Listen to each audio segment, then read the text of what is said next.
Semua dicintai sama Nabi. Cuma pertanyaan, apakah kita ada di hati Nabi? Itu pertanyaannya. Contoh, seorang kiai, seorang habaib yang punya santri. Semua santrinya dicintai secara umum. Semua santrinya dicintai. Pasti itu. Ya kan? Tapi ada santri-santri tertentu yang ada di hati santrinya secara pribadi. Ada santri-santri tertentu yang ada di dalam hati kiai kita, dalam hati habaib kita, guru kita. Secara umum semuanya dicintai, tapi ada khusus yang masuk di dalam hati guru kita. Dan begitu juga dengan Nabi Muhammad SAW. Karena nanti di yaumil kiamah, ketika kita sudah berhasil melewati sirat, sudah berhasil melewati jembatan, berarti kan kita orang beriman, ya kan?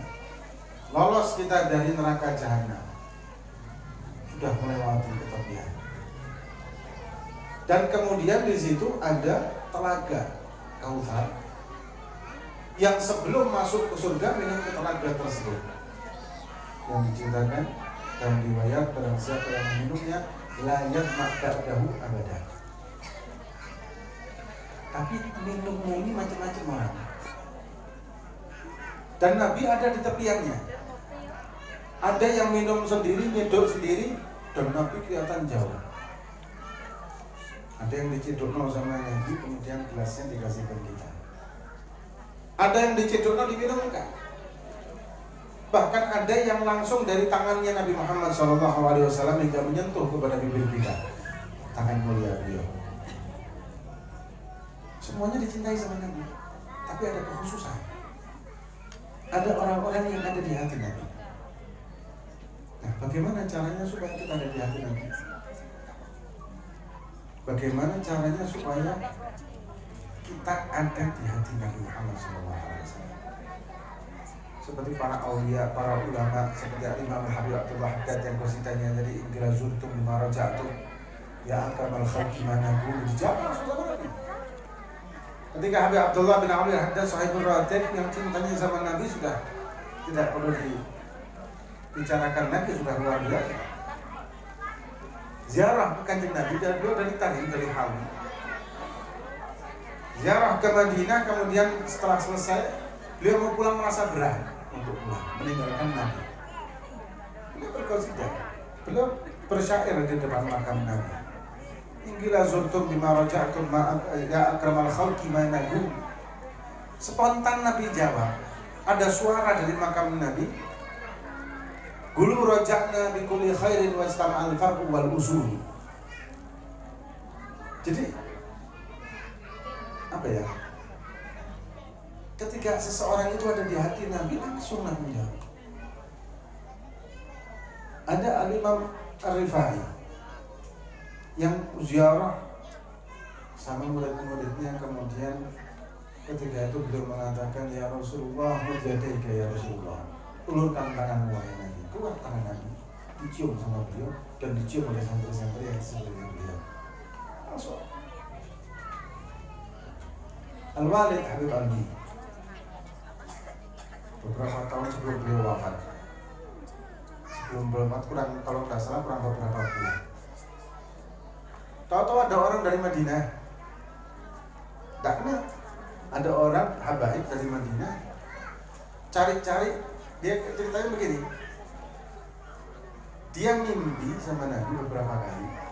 Nabi mengatakan berangkat ke Malang, ke Jawa, ke Malang, cari namanya Ali bin Salim, baligh salam ya. Dia orang Madinah, nggak tahu mana Malang, tahunya ya Jawa, Indonesia, Malang. Lalu cari informasi, ketemu. Berangkatlah dia cari-cari, tanya-tanya sana sini. Nama Ali bin Salim ada terus mana? Datang sampai ke rumah. Begitu rumah, kakinya Walid itu diciumi. Abad kaget. Dia mengatakan anak dapat amanah dari Rasul untuk menyampaikan salam kepada antum. Ini nangis Walid. Dan itu bisyarah Walid itu meninggal beberapa waktu kemudian. Sampai seperti itu orang-orang yang ada di hati Nabi Muhammad SAW. Dan ini bukan sekedar kita cinta aja. Berusahalah kita untuk mendapatkan tempat di hati Nabi. Berusahalah kita untuk mendapatkan tempat di hati Nabi. Kita ini selama ini ya, biasanya ya, umumnya kita ini berjuang dan berusaha untuk mendapatkan tempat di hati orang lain, di hati istri kita. Para istri berusaha mendapatkan tempat di hati suaminya.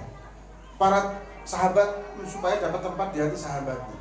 Bahkan ada juga tokoh-tokoh agama, tokoh masyarakat supaya dia ada di hati masyarakat itu. Tapi kenapa tidak berjuang untuk mendapatkan tempat di hati Nabi Muhammad SAW? Kita kan selalu berjuang, umum kan, ini umum.